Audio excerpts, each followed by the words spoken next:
Thank you for listening to West Indies on 99.94. I'm your host, Mashal St. Patrick Hewitt from the Caribbean Cricket Podcast. And with me as ever is my partner in crime, Santoki Nagulendran. On today's show, we're going to be chatting about the West Indies T20 side. Santoki, take it away.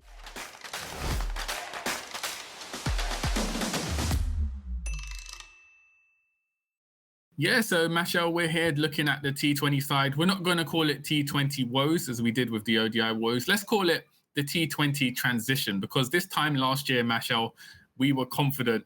We were proclaiming everywhere across all platforms that West Indies were going to win the 2021 World Cup. Unfortunately, it did not go to plan.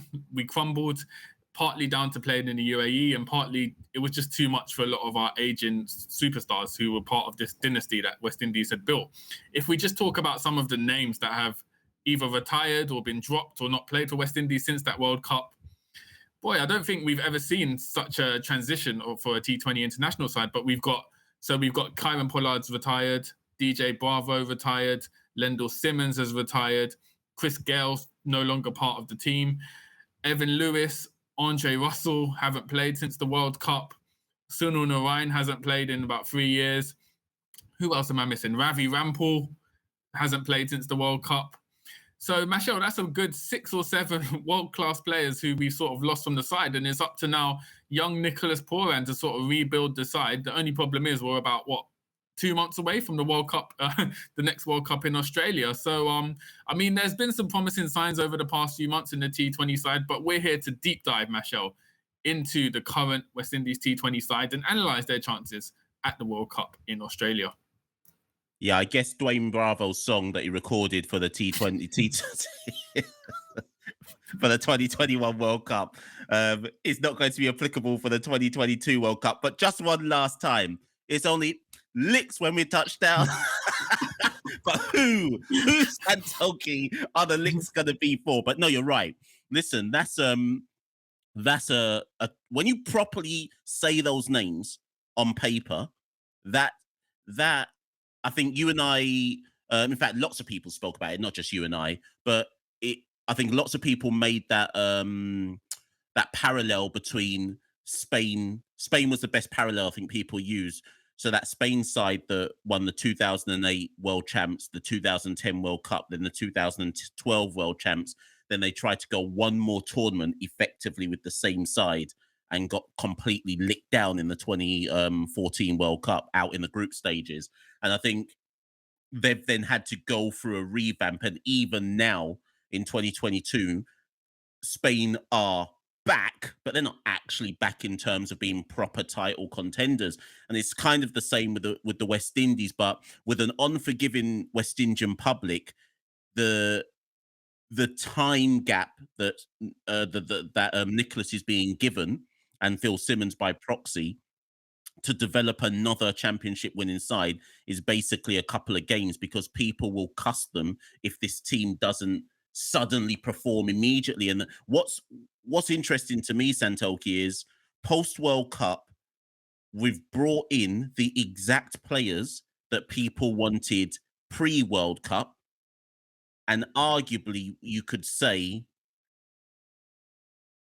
are we any further on? I mean, we're making piecemeal improvements, but if we're going to be realistic, Santoki, we've gone from being a champion T20 dynasty that essentially showed everybody else how to play the game to now just being, I think we're just a bit of an any side now. We'll win some, we'll lose some, but we're certainly not trendsetters. We're certainly not leading the way. We're just in the pack somewhere, and probably nearer the kind of lower mid-table aspect of the pack.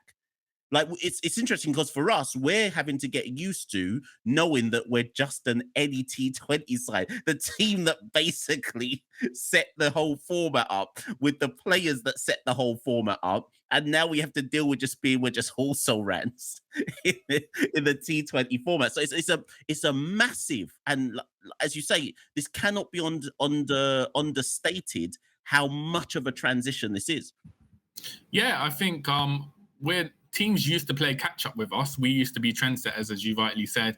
Our ability to clear the boundary was unparalleled, but we've seen teams catch up and we sort of fallen behind to the point where you don't know the T20 side. You don't know what our clear philosophy or strength is. We're sort of, as you said, a middling team. We don't really have any strengths. We're just there in the mix. Obviously, in a World Cup, anything can happen. You put a good run together, you can get to the final. But it's interesting as well, Mash, as you said, this sort of desperation from the public to try and fill the void from these legends has led to the likes of Odie and Smith, Romario, Shepherd being fast-tracked into the side on the basis of good CPLs last year, and also getting big IPL deals. Even IPL franchises were like, okay, we hope these guys can replicate what the previous generation does, and if they can, it will pay off massively for us. Unfortunately, we haven't seen that. We've seen a lot of inconsistency, particularly like Romario, Shepherd. But we have seen some players, unexpectedly come into the side and do well. So I guess it's mixed fortunes. But for those of us who, the glory days, 2012, we won the World Cup. 2014, we lost on Duckworth Lewis when it was debatable that we could have done a chase. 2016, we won the World Cup again.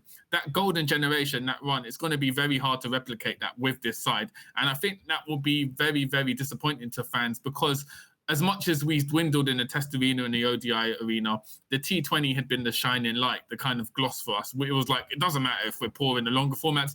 We've got T20, we dominate that. We can no longer say that, which is going to be a massive mind shift for a lot of fans. And as you rightly said, Phil Simmons and Poran, they're going to get cuss outs because fans have such high expectations for this T20 side in particular. But Michelle, let's get to it then. Let's talk about this side Poran's got now. We've lost Simmons, Lendl Simmons, Chris Gale, Evin Lewis. So that's created voids for two openers in the side. And we sort of, do you think we found it in Carl Mayers and Brandon King? I mean, the stats say that, I think, is it second? I think they're third. I think they've got the third most 50-plus opening partnerships in West Indies T20 history. I think it's 4 now they're on, or maybe it's 5 that they're on, but they're the third. They've got the third most. So the first thing we have to say is there is somewhat of a blossoming partnership developing between King and Mayers, and obviously they'll look at the right hand, left hand thing. I think what I mentally and possibly other West Indian fans have to get their head round is they're not. I have to say this carefully because people might misconstrue what I mean here. Neither is a household name yet.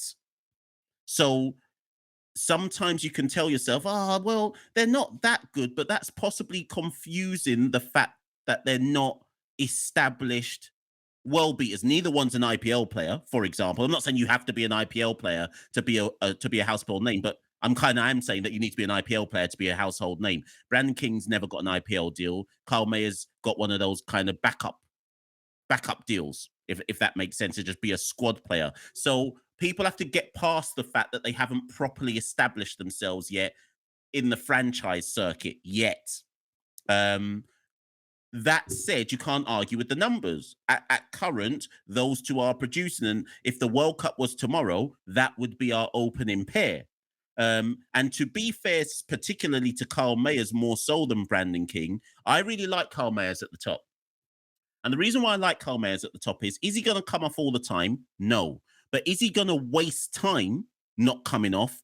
No. So I would never expect to see Carl Mayers play a match-losing innings at the top. If it comes off, he's going to score, and he's going to score quickly. If it doesn't come off, he's going to get out, and he's going to get out quickly. And to be honest, Santogi, I prefer that from my openers than just hanging around, stinking up the place, playing a match-losing knock at the top of the inning. So I've got plenty of time for Carl Mayers. And before you come in with your viewpoint on it, Santoki, there's a problem here. What if Evin Lewis does come back? So I want you to look at it from that angle. Yeah, well, it'd be interesting because they've got defined roles. We've seen in the past Brandon King can tee off, but in this side, he almost tries to create a stable opening and not lose his wicket and get the runs like that, while Carl Mayers is the one who tees off. Just to give some statistical context, Carl Mayers has the leading strike rate this year in T20 eyes in the power play, 144, which is remarkable. But then, as you said, the dilemma comes into it. It's a good dilemma to have if Evin Lewis suddenly does become available after CPL, because we know he's not been picked for the New Zealand T20 eyes. later this month. So if he does come back and is put into the side after CPL, do we discard Brandon King and this successful partnership in favour of let's get a blistering opening, Carl Mayers, Evin Lewis swinging from the top? That could work. That could come off. But it would be unfair to Brandon King. But I guess at this point, for a World Cup, you have to pick. You can't let emotions get in the way. You have to pick your best available. So my personal instinct would be I would go with Evin Lewis and Carl Mayers, just because we've seen a lot of T20 international sides have two openers who can strike rate 150 and get the team off to a good start. So I would go with that. And I think a massive concern is at the moment, we're treading on thin ice, because if Brandon King or Carl Mayers are injured, what are we saying? Is Shamar Brooks going to open at the T20 World Cup for us? If you'd have told me last year, we went from the GOAT dynasty, you know, Gale, Lewis, Lendl Simmons, to Shamar Brooks, you know, who was a Red Bull, a decent Red Bull player last year. Shamar Brooks leading the line at the T20 World Cup. Mash, I'd have said, what rum you been drinking? 63%.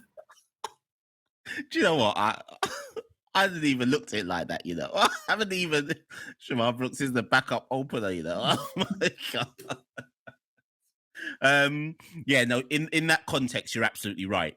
I suspect the door is closed on Evan, but the only way for Evan to open the door is to have like an outrageous CPL, and if he has an outrageous CPL, I think Cricket West Indies selectors would come under huge public pressure to not include Evin Lewis for the World Cup. But for now, it's definitely King and Mayers. But you see where my issue more so is at the moment, Santoki. And in fairness, actually, before I get there, it's important to point out to people. So since the World Cup, our record, so in 2022, obviously we played Pakistan for 3 T20s straight after the World Cup. I'm not even including those games. Forget that. I think Puran was the captain for that. Pollard didn't even go. But in 2022, our record is 1-6, lost 7.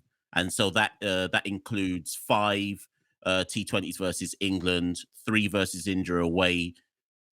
It was supposed to be 3 versus Bangladesh at home, but 1 was no result. So 2 versus Bangladesh at home. And of course, currently we've played 3 versus India at home. So 1-6, lost 7 kind of echoes my point, Santoki, that we're just there. We're just like a middling side. We'll win some, we'll lose some. I don't think we've got a side that has the capabilities to put together an unbeaten run to a world title. And we'll talk about the World Cup itself later on in the show. But we're not a weak side. We're just and I think you actually hit the nail on the head. I can't tell you our identity at the moment, hence why we win some, we lose some. And part of the reason why I can't tell you our identity, Santoki, lies in what happens from number 3 to, let's say, number 7, right? At the moment, we've got just a range of, let's say, top to middle order batters in our T20 side. So I'll just call some names. Puran, Hetmeyer, Rovman, currently Devon Thomas, Jason Holder. Oh, let's throw in those lower order bats as well. Dean Smith, Romario Shepherd. I'm probably missing someone out there. I don't know who, right? My thing is this. I've long believed that in T20 cricket, there's no such thing as this is your set position in the order, right? Maybe number 3, but even then, because it depends on how much of a start the openers have got in the power play and so on and so forth. So we have a set of batters who are fluid. We could bring Hetmeyer in at 3. We could bring Puran in at 3. You might want to bring Rampaul in at 3. You might want to bring Dean Smith in to pinch hit, depending on whatever the scenario is. You might want to bring in Jason Holder to counteract spin. I don't know. But what I guess I'm getting at, Santoki, is that hindering us or is that helping us? And also, to further complicate the issue, we've got a bunch of players who, when they go and play IPL, they're being used as finishers. Hetmeyer's a finisher now. Dean Smith is supposed to be a finisher. Romario Shepherd's supposed to be a finisher. Rovman Powell's supposed to be a finisher. And then they come to this West Indies side, and I'm just wondering, does that hinder us that they're developing skills in franchise leagues to finish off the innings, but no one's really a top order bat other than Puran? Well, what's your views on that? Yeah, I think you've hit the nail on the head. I think we've got fluid roles, but I think at this time the players don't know how to adapt. So, for instance, Puran coming in at number 3, he seems to obviously try and rotate strike, goes at under 100 strike rate. That's not Pooran's natural game. Same with Hetmyer coming in at 4. It's almost as if they think, okay, we're batting so high up, we need to play like slow cricket, steady cricket to try and steer the ship. When you think they can do a lot more based on their ability to clear boundaries and finishing. So I think there's just confusion about who does what in their role. So I think Hetmyer and Pooran need to work out at number 3. You can still go at a fast rate. You don't have to play sort of almost like ODI cricket to try and stabilize the innings. And then, as you said, there's just a lack of, like, once you have players who can move up and down the road, Jason Holder coming in at number 3, got a duck. It just leads to a lot of confusion. I think at this point, because it's young players or inexperienced, they're not particularly young, but inexperienced at international level, I think it would probably help them to have set roles and just have a few games played in those set roles, just so they can kind of work out where they are, where their game's at, and what their definitive role is in the side, just to provide more clarity to the team as a whole. Darren Ganga, during the third T20 versus India, was made an argument that going forward, given it's a World Cup year, Pooran should be 3, Hetmyer should be 4, and that's it. There's no changing from that position. Give Pooran and Hetmyer as much games at 3 and 4 now until the World Cup, so they are clear that is the expectation of them when the World Cup comes. And I was doing like a live watch along at the time, so we were discussing it in the chat about, is Ganga right on that? Yes or no? Now, I've had some more time to ruminate on what Ganga's thinking there. And actually, initially I said, I think Ganga's wrong because you should have more fluidity than just it's Pooran 3 and Hetmyer 4. But then I thought about it and I thought, but hold on, Ganga's got a point. Because both Hetmyer and Pooran have the game to strike at 180. So why shouldn't they be? Why shouldn't they be 3 and 4? It's not like they can't go from ball 1. But they're not going to learn to do that unless they're told over and over again, you are coming in 3 at 4, get on with it. Like, you have to build these innings for us and lay the foundation for a Rovman or a whoever else it is that comes in there, the back end. Would you agree with Ganga or disagree? It's a tricky one, you know. I think Pooran's done so well at 3 against India, even though we lost that series away in India earlier this year. He scored, 60 in all 3 innings. Bangladesh as well, we saw him hit big scores over 70. I think he sort of nailed that role on. Hetmyer is a tricky one because he's only just come back into the side. So do you want to put that pressure on him, giving him a definitive role? Are you saying we have no other batsman who can bat higher up? So I'd agree Pooran should be our number 3 just because he has performed well in it. And he's obviously captain, so he can have more of a say in where he wants to bat. If he's happy batting at 3, he's one of our strongest batsmen. Go for it if he's being successful. Hetmyer, the jury's out for me just because he's just made it back into the side. I don't know whether we need to explore him trying out different roles before defining him by saying, you're batting at number 4, here you go. And then that raises a question. I've got 2 players in particular. You know probably where I stand on this, but now that Jason is back, and rightly so, because in the context of all-rounders in this format, Jason is probably the number 1 option in the region that you turn to, right? In terms of pace all-rounder. Does that leave a spot for Odean Smith and or Romario Shepherd, or should neither? Do you feel that either of those 2 should be anywhere near a West Indies first 11? I think they're the exact same player. I think Odean, maybe Odean's slightly better with the bat and Romario's slightly better with the ball. But my issue is, Santoki, I never feel 100% confident with either one with the ball. I always feel like, boy, they could go for huge licks today. And I just don't know how much time we've got. How much more time have we got to have faith in them ahead of World Cup? Should either of them be touching the West Indies side at this stage? Or if you're going for one, because it shouldn't be 2. I don't think we can afford to have both of them in the side. But if you're going for one, which one are you going for? That's a good point. I think, as you said, I don't think you can't have both of them in the side. As you rightly said, they sort of seem to lose composure. If their first over isn't going well, everything just comes off the tracks, really. particularly with Romario Shepherd at the death. We've seen him take big licks over the last 2 years. I think Odean Smith slightly edges it for me based on the batting, and his bowling is slightly tighter than Romario Shepherd. So I think Odean for me slightly edges it. I'm not sure whether they would make my first. If it was a World Cup final, I don't think Odean Smith would be in my 11. I think you do need to play him though, because in a World Cup you're going to rotate squads due to the amount of games. So I think he's sort of like a first 11 fringe player. He's not guaranteed in the first 11. But out of the two match, to answer your question, I would go with Odean over Romario, going against my Guyanese bias. Listen, the whole of Guyana is about to come for you. What are your thoughts? Who would you go for? Santoki just went for the Jamaican Odean Smith over his own country brethren.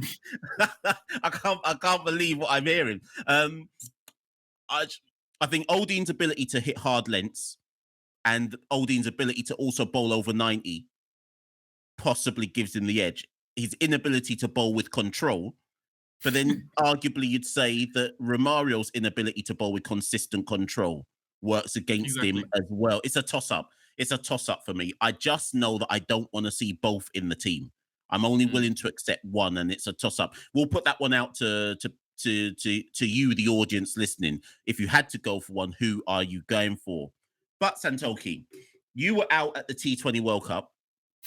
You saw one of the greatest match-losing innings of all time from Lendl Simmons.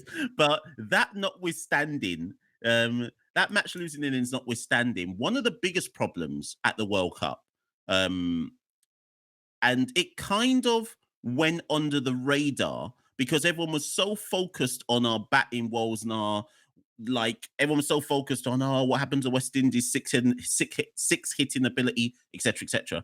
But similar to the ODI side, our bowling has gone under the radar. And similar to the ODI side, arguably, Obed McCoy and Akil Hussain, take them out, how much of a strike bowling threat do we actually possess in T20 cricket? We saw West Indies beat India in the second T20 a few days ago, and that was largely off the back of Odean Smith taking historic figures of 6 for 17, right? But how many Odean Smith, sorry, Obed McCoy? How many times are we going to be able to rely on Obed McCoy taking 6 for 17, or an Akil Hussain going at like 1 or 2 for 27 or something like that? And yes, some people say to me, "Oh, what about Jason Holder?" But even if you include Jason Holder, that's only 12 overs. That still leaves 8 overs of licks to come from someone else. So I'm still worried, Santoki, that I don't have confidence that we can produce 20 overs of non-lickable bowling. I think at the bare minimum, there's always 4 overs of licks somewhere in our bowling. Yeah, 100%. I agree with you there, Mash. I think we're heavily reliant. I mean, Obed McCoy, unbelievable 6 wickets against India in that second ODI. In that second T20. We've seen him do it time and time again, though. We saw it at Sussex and for West Indies. When he does take wickets, he takes clusters, 4, 5, 6. But you can't rely on that every game. And as you said, we've given Alzari Joseph a spot in the T20 side to try and see if he can strike bowl. Unfortunately, at the moment, it hasn't come off. Sheldon Cottrell's injured. I don't think we'll see Sheldon Cottrell in West Indies colours for the World Cup. Do you go with Jayden Seales and have Jayden Seales playing all 3 formats?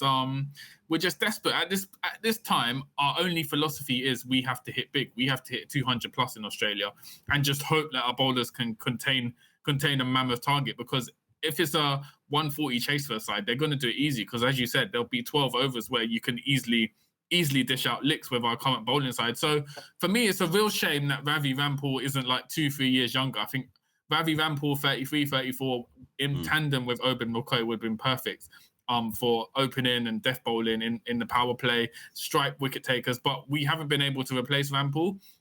And Obed McCoy has a lot of pressure on him. Bearing in mind as well, he was injured at the last World Cup after the first game. So he's not exactly 100% fitness-wise. So we can't rely on him as our wicket taker. If Obed McCoy gets injured at this World Cup, I don't know if we are going to get any. We're finished. We're not even getting out the qualifiers. We're finished. We're finished.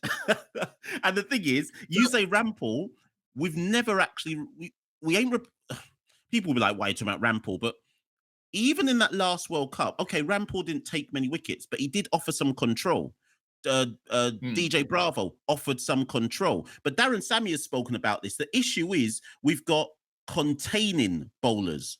We don't have a lot of strike bowlers. And this is why I think they are persisting with like an Dean Smith and a Romario Shepherd, because they're hoping that one of them can become a strike bowler in this format of cricket, but it's not happened yet. And to be honest, Santoki, I went and dug a bit further and I looked at the CPL squads.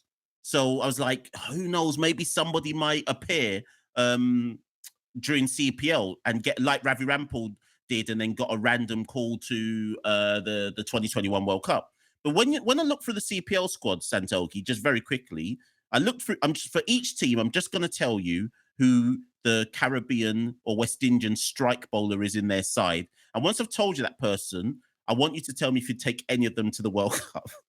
So, so for the Talawars, Nicholson Gordon. For St. Lucia Kings, Alzari Joseph or Preston McSween. Trimbago, Jaden Seals or Anderson Phillip. St. Kitts, Sheldon Cottrell, if he's fit. And that's it. Barbados Royals, O'Shane Thomas. That's it. Guyana Amazon Warriors, I guess Gudakesh Moti, but we're talking about seamers here. So Chemo Paul. And that's it.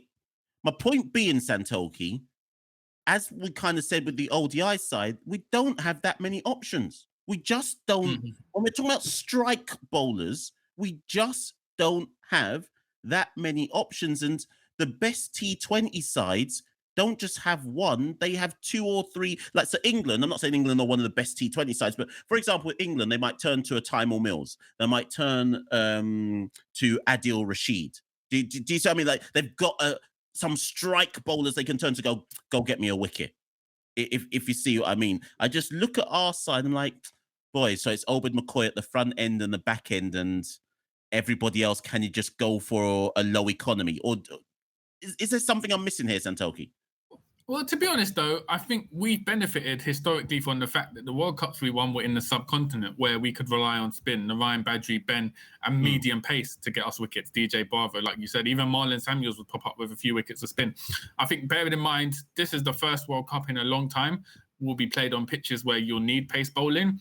It's basically highlighted a massive structural issue we have in West Indies cricket, which is strike bowlers in the shorter format. We've got away with it because of the World Cups being in the subcontinent, but this is the first time where, yeah, like I said, we're going to rely on pace bowling. We just don't have those attributes in the side. I mean, Ravi Rampaul has probably been the only, up until Obed McCoy, the only world-class strike bowler we've had over the past 10 years in the shorter formats, if you think about it. So it's a shame O'Shane Thomas, Alzari Joseph haven't sort of kicked on in the format, but it is what it is. At this point, I think is essentially damage limitation. We're just going to have to take the likes of Odean and Romario to Australia and just hope they come good on the big stage. But I would even go so far to say, whilst I'm not even going to make any statements that we're going to win the World Cup or anything, I would just say it's probably long-term, bearing in mind the makeup of the squad, the experience, it's probably preparation for the home World Cup in West Indies, which will take place in 2024. So I think they'll just use it as a building block. I don't think any fans can, I mean, they will because it's West Indies,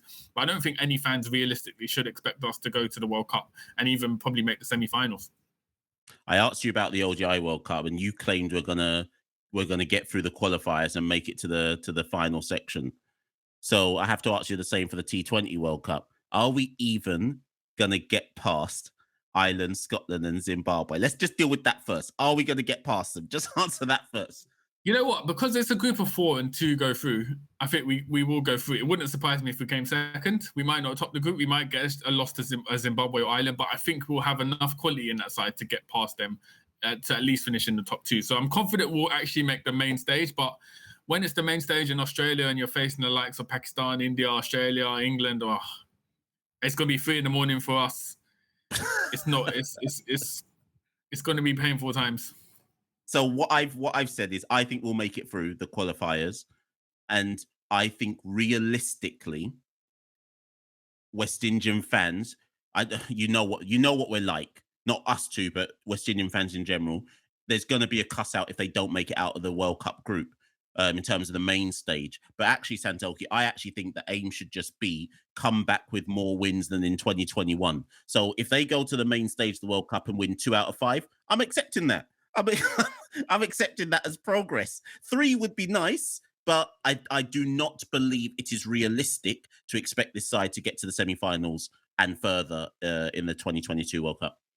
Yeah, and like I said, I think Cricket West Indies are probably thinking of a blueprint as to how we can win the home World Cup in 2 years and how this can help us on that stage. I think it'd be unrealistic for the administration to expect West Indies to win the World Cup this year just because it's come at such short notice. With the team in transition to only have a year between 2 World Cups, it was always going to be against us. So yeah, I think we'll just use this as a building block going forward, and then yeah, hopefully we can get a few wins because I think that will give the side a lot of confidence going forward. If we get less than 2 wins, then boy, the cuss out is going to be unparalleled.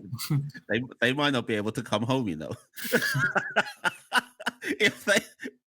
Listen, if they go World Cup and they don't even get out of the qualifying group, West Indies might have to disband there and then, you know. That might be the end. That might be the end of West Indies as we know it. But as ever, people, as we always say, if there's any topics in the course of this show that you've listened to, you're like, nah, I don't agree with you, or yeah, I agree with you. Either way, send your comments in. You can find us on Twitter and Instagram at Carib Cricket. You can also send us an email if you want to send us a long essay or dissertation about your views at caribcricket@gmail.com, and that's if you want us to get your views on air and discuss them and so on and so forth. But Santoki, it's goodbye from me. Is it goodbye from you? Yeah, that's been episode 3 of West Indies Cricket on 99.94 FM. And we're not even going to tell you what our next topic episode is going to be about because so much happens in West Indies cricket. Who knows what is going to happen over the course of the next 2 or 3 days? All I do know is you guys need to stay locked in, tuned in. Episode 4 will be coming out a few days after this. So we'll see you then. Stay locked, people.